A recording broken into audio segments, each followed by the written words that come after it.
Good evening, guys. Hope everybody's doing great on this Saturday evening. Hope it was a good day for you. Hope it was a nice, profitable day. Everybody made good money, and nobody had any major issues. We had a problem today. Our old truck number one, broke down. We had it towed back. And one thing I always want to tell everybody is maintenance issues. Once you have multiple trucks, I swear, the old saying, things run in threes, they do. So right now we've got 2 trucks down. And we got a third truck that has got an issue. It's a crack in the turbo. The parts have been ordered, and the truck can run, but if it gets a little hot, when it gets hot, it'll throw it in safe mode. So we got to keep it very local. We can't get on the highway where if that thing kicks into safe mode, in limp mode, it won't go but about 5 miles an hour. That's a safety issue for our guys. So things always run kind of together generally, and that's the reason it's so important.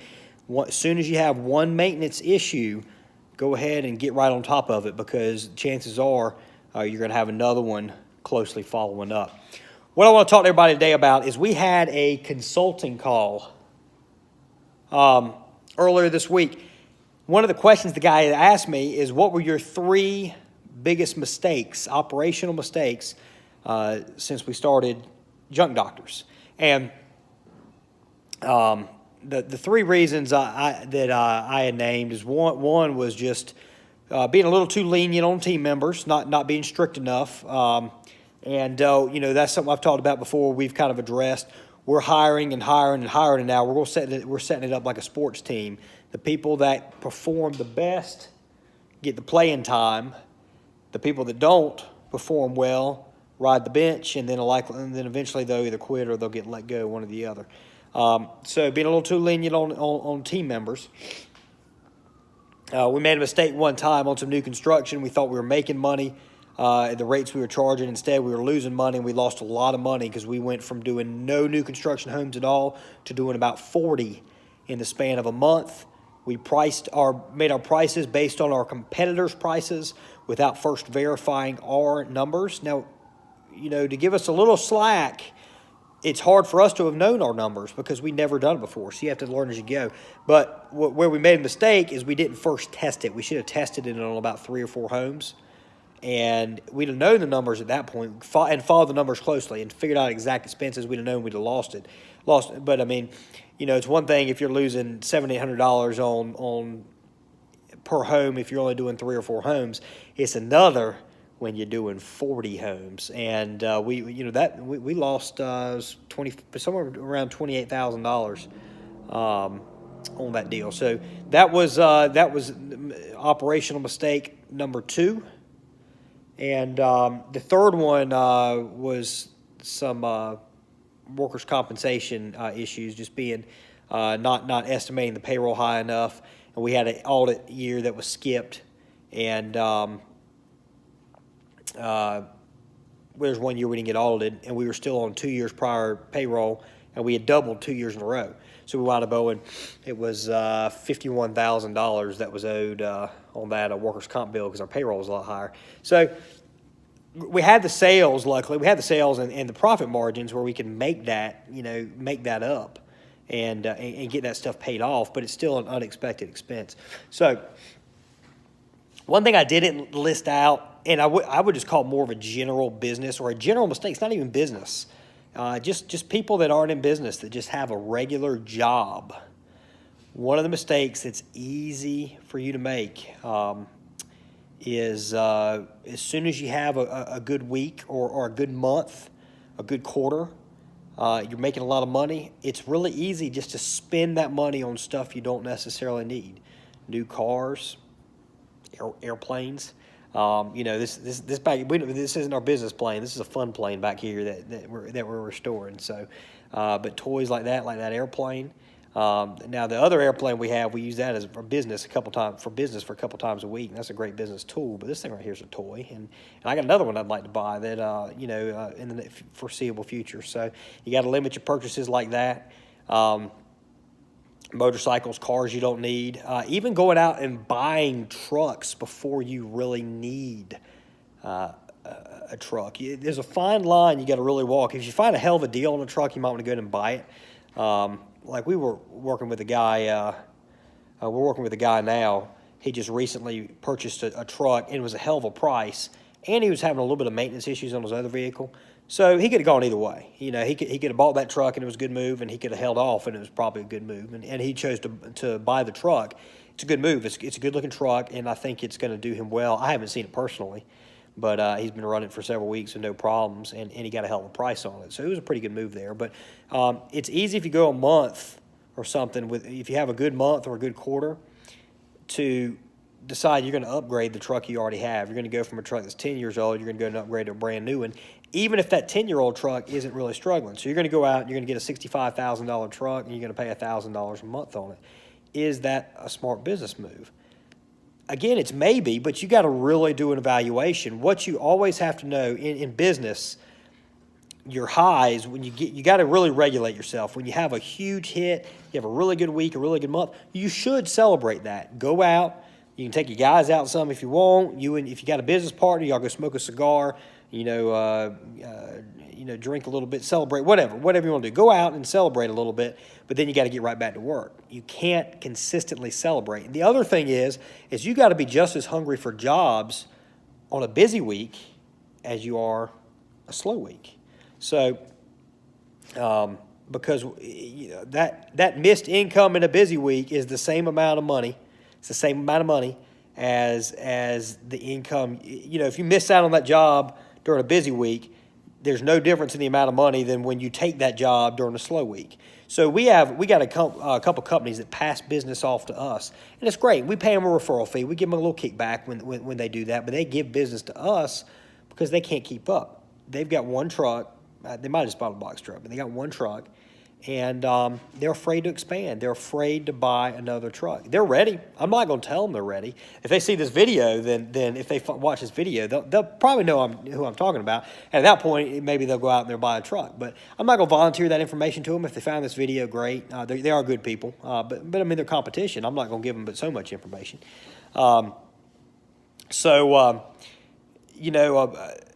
And then they'll have slow weeks, and it was like, well, you pass during your busy weeks, you pass 7 jobs off onto us.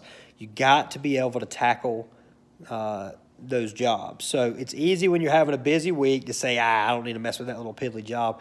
But it's not just that one piddly job and that income you're missing out on. You're missing out on the long-term income, the referral business, the potential review online, and the repeat business. And that's what I'm trying to bang in. I'm trying to bang every single one of you.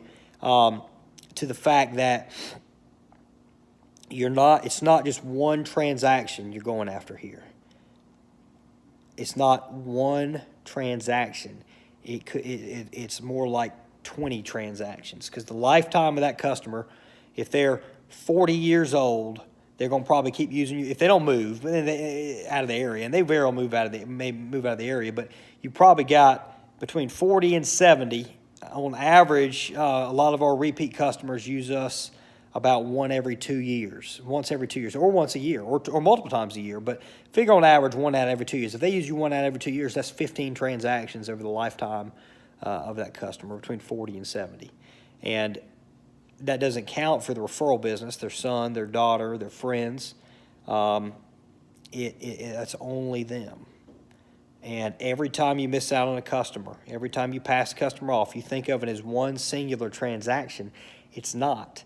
It's at least 15. And if you miss out on as far as the referrals and getting the reviews on Google and Yelp or whatever, it's probably more like 30 or 40. So you miss one job is probably more like 40 jobs. If your average job is $300 per job, that's $12,000 you missed out on right there. So $12K. That's gone for just one job. And if you pass up 7 jobs or whatever, I mean, think about that. Think all that money you just missed out on. So you gotta be even keel. And then when you have your slow weeks, you gotta know you can't get too down in the dumps. It's easy. Now listen, when you're having a slow week, it's not bad. Check what your competition is doing. Look, you can check on the online booking calendar. How busy are they? Now, that only works if they have one truck. You can check Junk Doctor's online booking, and you've got no idea how many jobs we have. We have so many trucks that run, you have no idea how many jobs we have. Got Junk's the same way. For most of their locations, they have enough trucks. you're not going to know how many jobs they have. But if you've got a company, especially if you know they have one truck, and you can check the online booking availability, see how busy they are. See, are they doing something to warrant that extra business? Do you need to make site changes? What do you need to do to improve your business? Does it need to be a pricing change? But don't just make those changes because of one slow week. You have to remember, if you've been having good weeks, prior to that, if you've been having busy weeks prior to that, it's going to come back up. People aren't going to go from, if you hadn't changed anything, people aren't going to go from just banging your business every chance they get, just banging, to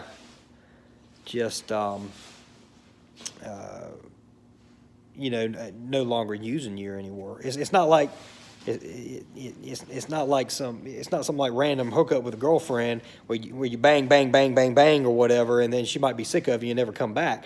If you're doing it right, that ain't gonna happen. But you know what I mean. It's something that if a customer's satisfied, if you're doing a good job, if they're finding you, they're happy with your pricing. If you just have one slow week and you haven't changed anything, it's just a random cycle. That's all it is. It's a random cycle. Don't get too psyched out during the slow weeks. We've had a slow week this week, and that used to bother the hell out of me. I hated slow weeks. I hated it. I get stressed. My hair would start turning gray. If you look at me, I'm 28 years old, got gray hair. So I get stressed out over the slow weeks. And you can't, guys. It's going to come. If you're doing everything right, your business is going to come back when you have a slow week. Now, when you have a busy week, don't think it's going to stay that way. It ain't. You're going to have a slow week coming up. You're going to have average weeks. You're going to have slow weeks. You're going to have weeks you can't even keep up. Get every job you can. When you're busy or you're slow, you bang out every single job you possibly can. You keep hustling. You keep selling. When you're busy, you find time to sell. When you're slow, you sell all the damn time. When you get slow, don't take off. That's something else a lot of people do. Is they get slow.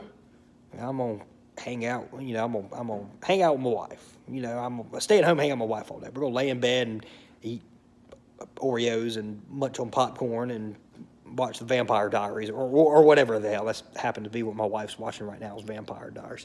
But listen, you gotta spend time with your wife. You gotta have all. But I've said it before. All 4 areas of your life, you got to be hitting. You got to be banging as often as you possibly can. But during the day, you better be working. You got to be working on your slow days. Your slow days, what you do on your slow days is going to determine how many busy days you have in the future. Your slow days determine your success. Your busy days don't. So that's what I want to get across to everybody. That has been a mistake I've made in the past. When things got really good, I'd kind of over-obligate myself sometimes. Back when we first got going, we started making more money than I'd ever been, ever made before. And so you're like, man, is this going to stay this way? And all of a sudden you have several slow weeks in a row, and you just went out and you bought something you probably shouldn't have, and you're like, damn, I kind of love to have that money back. So anyway, now investments are one thing, it's something different. Investments, you get the money for an investment, you freaking spend the money on it. If it's going to earn you money on the other end, you spend that damn money. You spend it, and you just work hard to make it back up, and you put that investment to work to make you back money. But when it comes to toys, back there, try and avoid them. You deserve some, but try and limit your toys. And Rudder, hey, quiet down, buddy. Try and limit your toys and try not to get too excited on your good weeks or too depressed in your slow weeks, and you're gonna be able to build a hell of a business. If you don't, you're gonna burn yourself out. You're gonna talk yourself out of business when you're slow, and you just ain't gonna be successful. We'll talk to everybody real soon. Y'all have a wonderful evening. We'll talk to you later.